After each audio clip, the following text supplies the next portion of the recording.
अस्सलाम वालेकुम dear students, welcome to education with dear man. जी स्टूडेंट, कैसे हैं, कैसे चल रही है आपकी स्टडी? कमेंट करके ज़रूर बताइएगा। आपने जो मेरे लेक्चर सुने हैं उसमें किसी किस्म की कन्फ्यूजन हो तो आप कमेंट करके बता सकते हैं, तो इंशाल्लाह आपका मसला रिजॉल्व किया जाएगा। जो हमारा लास्ट वाला टॉपिक था उसमें हमने पढ़ा था टाइप्स ऑफ सेंटेंसेस। उसमें हमने टाइप्स ऑफ सेंटेंसेस को दो हिस्सों में डिवाइड किया था। एक किया था on the basis of meaning और दूसरा किया था on the basis of construction.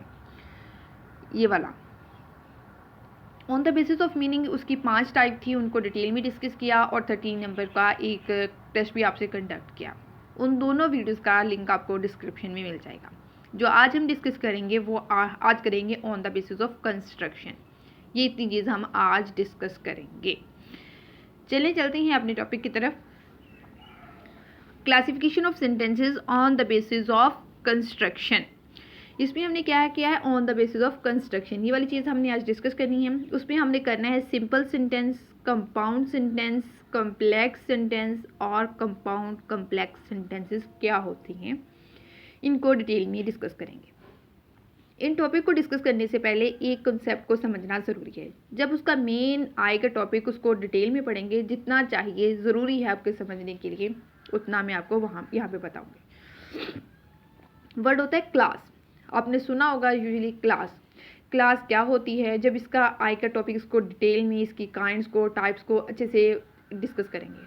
आज मैं आपको बताऊंगी क्लास होती क्या है, एक बेसिक कॉन्सेप्ट। क्लास से मिलकर सेंटेंस बनता है। मुख्तलिफ किस्म की क्लासों से मिलकर सेंटेंस बनता है, ठीक है। कुछ क्लासेस होती हैं जो अपना मीनिंग क्लियर देती हैं, जिससे हमें ये बात समझ आ जाती है। जो कहते हैं कोमा लगा के ना, हमें एक बात लिखनी है, कोमा लगा के नेक्स्ट वाली लिखते हैं, ठीक है ना। कोमा से पहले बाज़-औक़ात तो हमें बात समझ आ रही होती और बाज़-औक़ात हमें पूरी बात की समझ नहीं हो रही, हमें नेक्स्ट वाली बात की ज़रूरत पड़ती है। इसका मतलब यह है कि कुछ क्लासेस अपना क्लियर मीनिंग देती हैं और कुछ क्लासेस अपना क्लियर मीनिंग नहीं लाती। यहाँ पर ये कन्फ्यूजन पैदा होती है कि अगर क्लास अपना क्लियर मीनिंग देती है तो फिर सेंटेंस में और क्लास में क्या फ़र्क होता है। क्योंकि हम लास्ट में पढ़ चुके हैं कि जो सेंटेंस होता है लफ्ज़ों का ऐसा मजमूआ होता है जो हमें एक सेंस दे, एक मफहूम दे, जिससे हमें एक बात पूरी तरह से समझ आ जाए। तो फिर क्लास भी यही हुई। तो फिर क्लास में और सेंटेंस में क्या फ़र्क होता है? यहाँ पर मैं एक सेंटेंस बोलूँगी, आपने इस पर अच्छे से गौर करना है। क्लास सेंटेंस के अंदर क्लासेस होती हैं, क्लासेस के अंदर सेंटेंस नहीं होती। दोबारा सुनिएगा, जो हमारे सेंटेंस होते हैं वो क्लासेस से मिलकर बनते हैं, जो हमारी क्लासेस हैं वो सेंटेंस से मिलकर नहीं बनती, ठीक है। तो हमारे सेंटेंस के अंदर क्लासेस होती हैं, ठीक है। कुछ मीनिंग क्लियर देती हैं, कुछ क्लियर नहीं देती। जो क्लियर मीनिंग देती हैं उनको क्या बोलती हैं, जो क्लियर मीनिंग नहीं देती उनको क्या बोलते हैं, ये भी मैं आपको बताऊंगी, ठीक है। चलते हैं अपने टॉपिक की तरफ। पहला पढ़ते हैं हम सिंपल सेंटेंस कि सिंपल सेंटेंस हमारे कौन से होते हैं। ऐसे जुमले जिसमें एक इंडिपेंडेंट क्लास होती है। इंडिपेंडेंट क्लास वो क्लास होती है जिसका मतलब बिल्कुल क्लियर होता है। पहले आपको बताया कि कौन सी एक इंडिपेंडेंट क्लास होती है, ओनली एक। इसका मतलब होता है कि जो अपना मीनिंग क्लियर देती है। इंडिपेंडेंट क्लास कौन सी होती है? जो अपना मीनिंग बिल्कुल क्लियर दे। इंडिपेंडेंट क्लास को मेन क्लास कहते हैं। इंडिपेंडेंट क्लास को मेन क्लास भी कहते हैं, ठीक है। प्रिंसिपल क्लास भी कहते हैं, ठीक है। क्लास भी होता क्या है? सब्जेक्ट होता है, वर्ब होता है, ये तो आपके वैसे बेसिक समझ के लिए होता है, ठीक है ना। बस आपने ये देखना है कि आपको समझ बात की आ रही है या नहीं आ रही। अगर तो बात की समझ आ रही है वो तो इंडिपेंडेंट क्लास, अगर नहीं आ रही तो वो डिपेंडेंट क्लास, ठीक है ना। जो क्लास की अब दो बेसिक जो होती हैं टाइप्स, वो होती हैं इंडिपेंडेंट और डिपेंडेंट। वो आपको मैंने डिटेल में बता दिया है। इंडिपेंडेंट वो होती हैं जिसका मीनिंग बिल्कुल क्लियर होता है, ठीक है। डिपेंडेंट वो होती है जिसका मीनिंग क्लियर नहीं होता।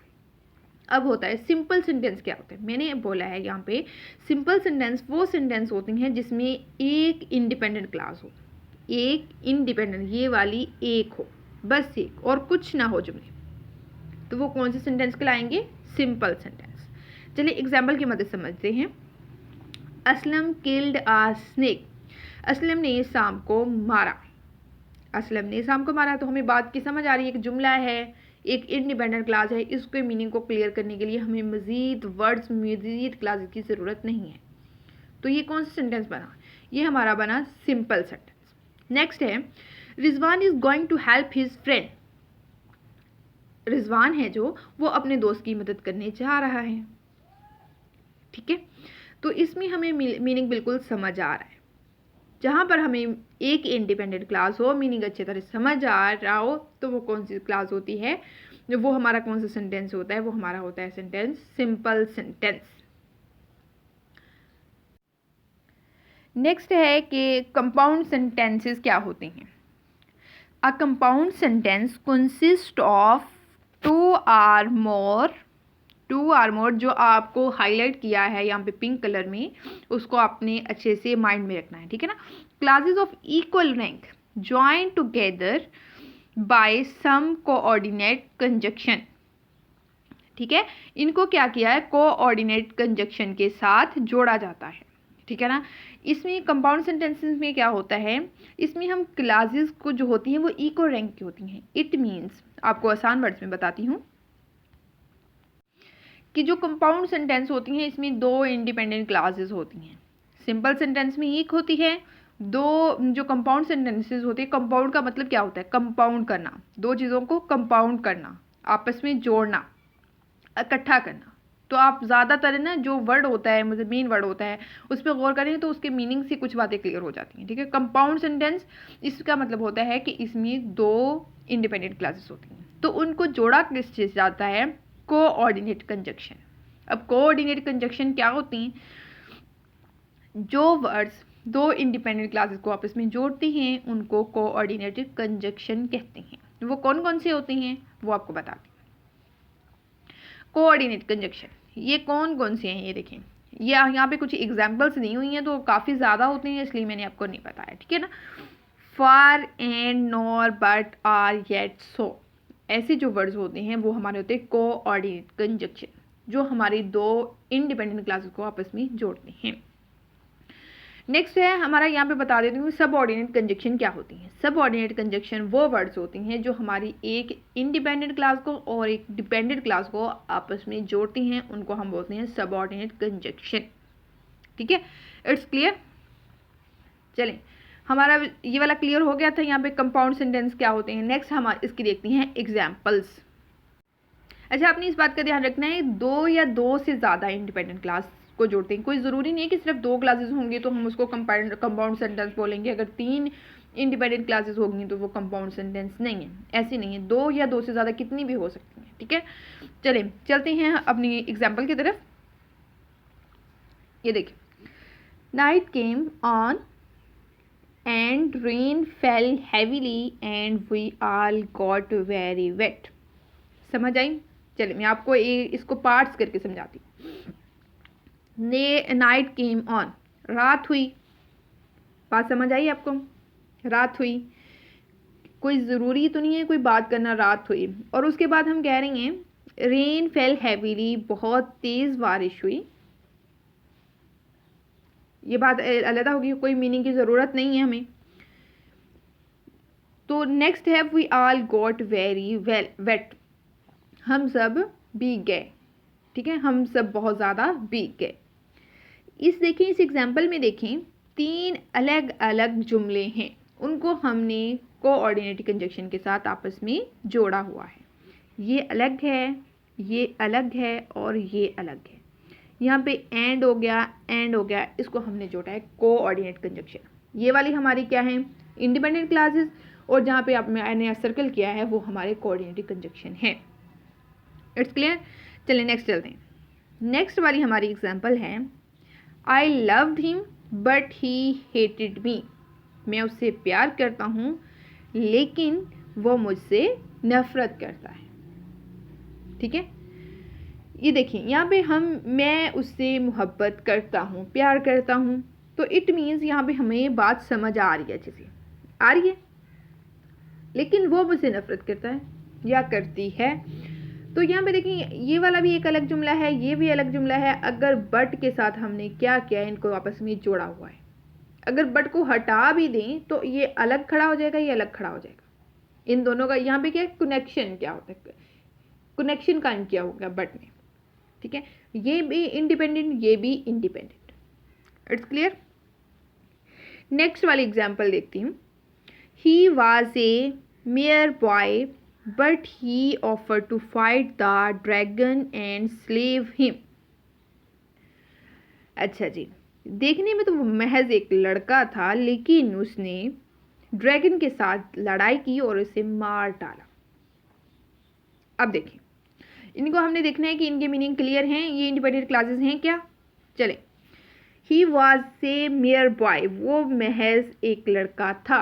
हमें बात समझ आ गई, हमारी मीनिंग क्लियर हैं। तो आगे लग गया बट, हमारा लग गया coordinative conjunction. He offer to fight the dragon, इसने ड्रैगन के साथ लड़ाई की, ठीक है। इसने ऑफर किया, उसको कहा कि ड्रैगन के साथ ऑफर किया लड़ाई करने को, और उसको मार भी डाला, ठीक है ना। एंड फेल स्लेव हिम, और एंड स्लेव हिम, और इसे मार डाला। अब ड्रैगन क्या होता है, तो ज़रूर इंटरनेट पे सर्च कीजिएगा, तो मोस्टली लोगों ने वो नहीं जानवर देखा होगा, तो उस पर जंगें की जाती थी, तो क्या वो सिस्टम था, तो बहुत आपको ना हॉरिबल सीन होगा। तो आपने लिखना है ड्रैगन एनिमल या ड्रैगन वार लिखना है, ये वाला वर्ड आपने लिखना है, तो ज़रूर सर्च कीजिएगा, तो आपको बिल्कुल समझ आ जाएगा कि ड्रैगन कितनी ख़तरनाक चीज़ होती थी। ऐसे जुमले जो दो या दो से ज़्यादा इंडिपेंडेंट क्लास से बने हों और इनको कोऑर्डिनेटिव कंजंक्शन से जोड़ा गया हो, कंपाउंड सेंटेंसेस कहलाते हैं। यहाँ पे क्लियर हो गया। सिंपल सेंटेंस क्या होते हैं जिसमें एक इंडिपेंडेंट क्लास होती है, कंपाउंड सेंटेंस क्या होती हैं जिसमें हमारी दो इंडिपेंडेंट क्लास होती हैं। चलते हैं अपनी तीसरे टॉपिक की तरफ, कम्प्लेक्स सेंटेंस। कम्प्लेक्स सेंटेंसेस वो सेंटेंसेस होते हैं जिसमें एक इंडिपेंडेंट क्लास होती है, एक या एक से ज़्यादा डिपेंडेंट क्लास होती है, इनको सबऑर्डिनेट कंजंक्शन के साथ जोड़ा जाए, ऐसे जुमले क्या कहलाते हैं, कम्प्लेक्स सेंटेंस कहलाते हैं। चलिए इंग्लिश में थोड़ा सा देख लेते हैं इस नोट्स को। A sentence which contains one main और प्रिंसिपल क्लास एंड वन और मोर इंडिपेंडेंट क्लास। एक तो इसमें मेन क्लास होती है और एक या एक से ज़्यादा हमारी डिपेंडेंट क्लास होती है, तो ये वो क्या कहलाता है, कम्प्लेक्स सेंटेंस कहलाते हैं। चलिए एग्जाम्पल देखते हैं इसकी। दे रेस्टेड, इन्होंने आराम किया, इन्होंने रेस्ट किया। व्हेन इवनिंग केम, अब बताइएगा दे रेस्टेड, यहाँ पे आपको मीनिंग क्लियर होगा डिपेंडेंट का और इंडिपेंडेंट का। दे रेस्टेड, इन्होंने आराम किया, हमें बात समझ आ गई।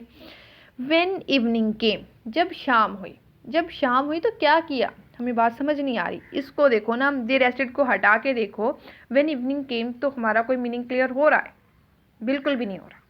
तो इसका मतलब यह है क्या है, ये हमारी इंडिपेंडेंट क्लास है और ये हमारी डिपेंडेंट क्लास है, तो इनको किसके साथ जोड़ा गया, इसको व्हेन के साथ जोड़ा, ये क्या कहलाएगा, सबऑर्डिनेट कंजंक्शन, एक डिपेंडेंट और एक इंडिपेंडेंट। चलिए नेक्स्ट हमारी जो है एग्जाम्पल उसको देखते हैं। The people said as the boxer advanced into the ring they would not allow them to fight. ठीक है, लोगों ने कहा जैसे ही बॉक्सर रिंग में आएगा तो वो उन्हें लड़ाई करने की इजाज़त नहीं देंगे। अब देखिए यहाँ पे द पीपल सेड, हमें मीनिंग समझ आ रहा है, हमें क्लियर है बात। लोगों ने कहा, जब हमारा as the boxer advance into the ring they would not allow them to fight, जब जैसे ही, अगर हम इसको हटा दें, इस चीज़ को हटा दें, तो बाकी का मीनिंग हमें क्लियर नहीं होगा।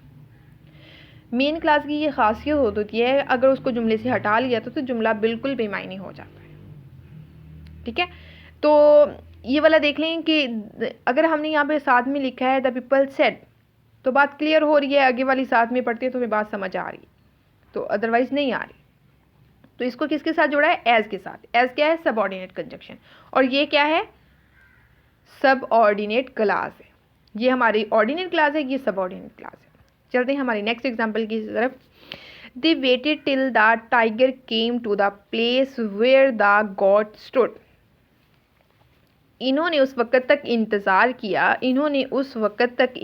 किया जब तक टाइगर वहाँ पे नहीं आया जहाँ पर गोट किसको बोलते हैं? बकरी खड़ी थी।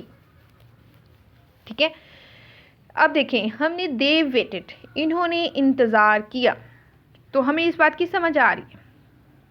नेक्स्ट में लिखा हुआ till the tiger came to the place where the god stood. यहाँ पे हम देखें ना, अगर दे वेटेड को छोड़ के बाकी जुमले को निकालें तो हमें बात बिल्कुल भी समझ नहीं आ रही।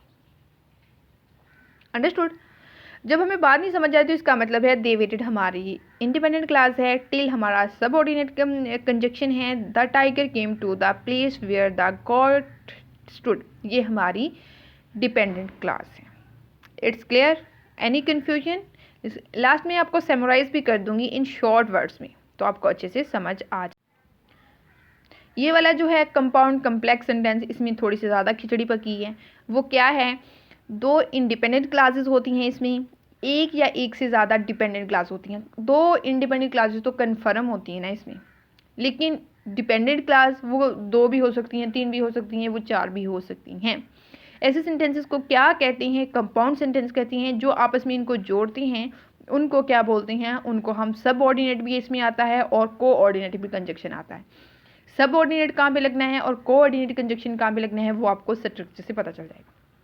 ये देखिए स्ट्रक्चर, सबसे पहले इंडिपेंडेंट क्लास को लगाएंगे, फिर हम सबऑर्डिनेट क्लास को लगाएंगे, फिर हम डिपेंडेंट क्लास को लगाएंगे और फिर कोऑर्डिनेट कंजक्शन को लगाएंगे, फिर हम इंडिपेंडेंट क्लास को लगाएंगे। It's clear? I think so यहाँ पे आपको क्लियर होगी। और हम इसकी देखते हैं example. I miss the train because I was late so I had to take bus. I miss the train, सबसे पहले हमने क्या पढ़ा? इंडिपेंडेंट क्लास, ये इंडिपेंडेंट क्लास हो गई। और इसके बाद हमने क्या पढ़ा था? सबऑर्डिनेट, सबऑर्डिनेट आ गया। ही वॉज लेट, फिर हमारा डिपेंडेंट क्लास आ गई। सो आई हैड टू टेक बस, ये भी हमारी इंडिपेंडेंट क्लास हो गई। सो हमारा क्या हो गया? यहाँ पे हमने पीछे पढ़ चुके हैं, आपको क्लियर हो गया होगा कि सो हमारा यहाँ पे क्या है। चलिए यहाँ पे समराइज करती हैं अपने लेक्चर को। हमारी पहली टाइप थी सिंपल सेंटेंस। सिंपल सेंटेंस में एक हमारी इंडिपेंडेंट क्लास होती है। कंपाउंड सेंटेंस में हमारी दो इंडिपेंडेंट क्लास होती है और इनको आपस में जोड़ा था कोऑर्डिनेट कंजक्शन के साथ। और नेक्स्ट था हमारा कम्प्लेक्स सेंटेंस, उसमें हमारी एक मेन क्लास थी, एक हमारी इंडिपेंडेंट क्लास थी। तो एक, दो या दो से ज़्यादा जितनी भी हो सकती हैं वो हमारी डिपेंडेंट क्लास थी। जो हमारा कंपाउंड कम्प्लेक्स आ गया उसमें हमारी दो इंडिपेंडेंट क्लास कन्फर्म थी और जो डिपेंडेंट क्लास हैं वो दो या दो से ज़्यादा कितनी भी हो सकती हैं, लेकिन दो इंडिपेंडेंट क्लास होना ज़रूरी है। ये था आज का लेक्चर, तो बताइएगा कैसा लगा आपको। चलिए अपने लेक्चर का इख्तिताम करते हैं एक अच्छी बात के साथ। कर बला हो बला, ये मिसरा आपने अक्सर सुना होगा, तो इसलिए ज़्यादा अपने भले पे फोकस ना कीजिए, दूसरों का भला कीजिए। खुदा ताला की ज़ात आपका भला खुद कर देगी। टेक केयर, अल्लाह हाफिज़, दुआ में याद रखिएगा।